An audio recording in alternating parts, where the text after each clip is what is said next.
اب یہ اکثر ہونے لگا۔ بچے ان کو مجبور کرتے، انکل ہمارے ساتھ گھر چلیے۔ وہ 15-20 روز کسی شام کو اسٹور بند کر کے آ جاتے اور میرے بچوں کے ساتھ بیٹھ کر تھوڑی دیر ان ڈور گیم کھیل کر چلے جاتے۔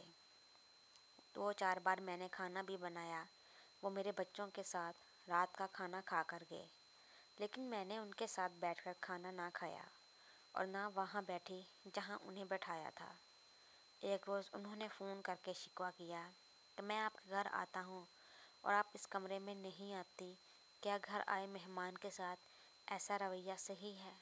میں نے کہا آپ کی دوستی بچوں کے ساتھ ہے، اس لیے آتے ہیں۔ وہ بولے کیا آپ کے ساتھ دوستی نہیں ہو سکتی؟ میں نے کہا میرے بھائی یہ سب وقتی جذبات ہیں، ہماری منزلیں علیحدہ علیحدہ ہیں۔ میں بچوں والی بیوہ ہوں اور آپ ایک شادی شدہ بیوی بچوں والے آدمی ہیں۔ آپ ایک اچھے انسان ہیں اور رشتہ دار بھی ہیں، اس لیے میرے گھر آ گئے تو میں نے نہیں روکا۔ بس یہ رشتہ داری کافی ہے، لیکن دوستی کی ہمارا مذہب اجازت دیتا ہے اور نہ معاشرہ۔ میری بات سن کر احمد خاموش ہو گئے۔ شعوری طور پر گرچہ میں یہ سب صحیح سمجھ رہی تھی، مگر اس کی محبت، دوڑ اور دھوپ، بچوں کے ساتھ اس کا دوستانہ رویہ اور میرے بڑوں کی خدمت و عزت محبت بھری باتیں، یہ سب کچھ آہستہ آہستہ میرے دل و دماغ پر اثر انداز ہو رہا تھا۔ جانے کب میرا دل موم ہو گیا، وہ دل کہ جس نے کبھی کسی کے لیے دروازے نہ کھولے تھے۔ اس نے نہ صرف میرے اس کزن کے لیے در واقعے بلکہ رہنے کی جگہ دینے کو بے تاب ہوا۔ اب یہ حال ہوا کہ احمد سے بات نہ ہوتی تو دل کسی کام میں نہ لگتا، اور یہ مرض دو طرفہ ہوا۔ اب وہ جب رات دکان بند کرتے اور گھر واپس لوٹ جانے سے پہلے میرے گھر کا چکر ضرور لگاتے، حال احوال دریافت کرتے اور اکثر بچوں کے ساتھ گھنٹہ 2 گھنٹہ بیٹھ کر کیرم وغیرہ کھیلتے۔ میں بھی گھر میں کچھ اچھا بنا لیتی تو ان کو اسٹور پر ضرور بھجوا دیتی۔ ایک روز شام کو احمد آئے۔ وہ بیٹھک میں بیٹھ کر بچوں کے ساتھ گپ شپ کر رہے تھے کہ میرے والد صاحب آ گئے۔ وہ بھی وہاں بیٹھ گئے۔ میں نے ملازمہ کے ہاتھ چائے بھجوا دی۔ والد صاحب سے تھوڑی دیر کمپنی رہی، پھر احمد چلے گئے۔ احمد کے جانے کے بعد ابو نے مجھ سے پوچھا کہ احمد کیوں آیا تھا؟ میں نے بتایا بچے دکان سے سودا لینے جاتے ہیں تو انہوں نے اصرار کیا وہ ان کے لیے گھر آ گئے۔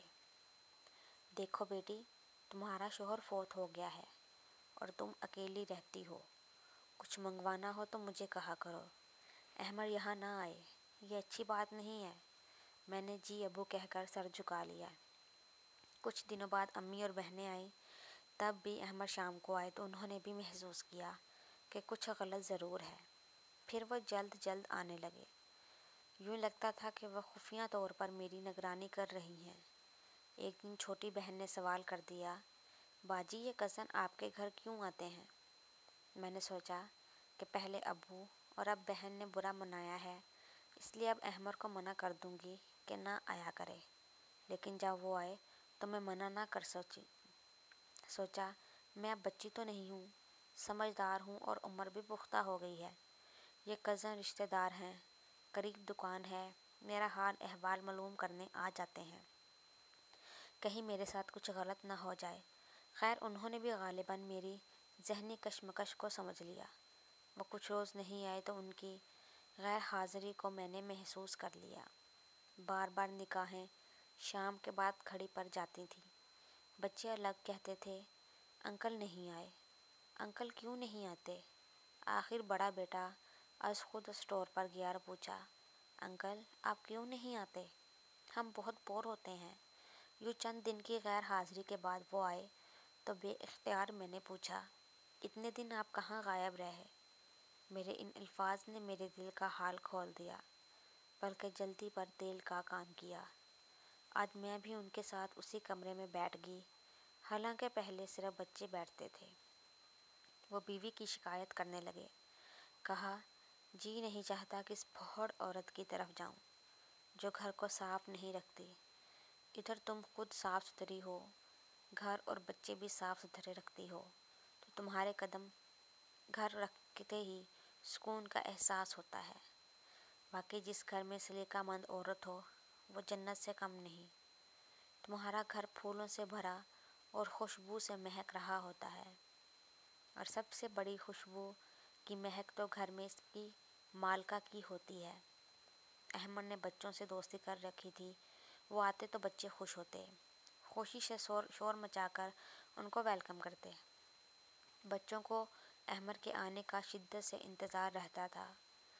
خیر، ان تمام حالات کو دیکھ کر میں نے یہ اندازہ لگا لیا کہ مجھ تک رسائی کے لیے وہ زینہ بہ زینہ قدم بہ قدم آگے بڑھ رہے تھے۔